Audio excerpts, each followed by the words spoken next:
What's up guys? So ayun, dito tayo ngayon sa Robinson's Kainta sa Junction.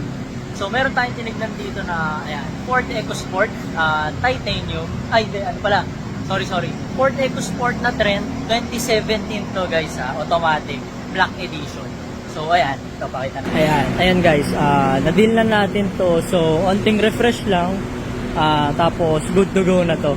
So Ford EcoSport 2017, parang yung last time natin na EcoSport, ayun, Black Edition. So ayan, white na Black Edition, automatic. So ayan, napaka-pogi niyan guys. Mabisang mabisa. Tapos ayun lang, goods na to. Ang ganda na ito. So alam niyo naman, bibihira lang tayo magkaroon ng mga white at the same time Black Edition pa. So eto na yon. So abangan nyo guys, po-post natin to soon. Yun lang. Maraming salamat.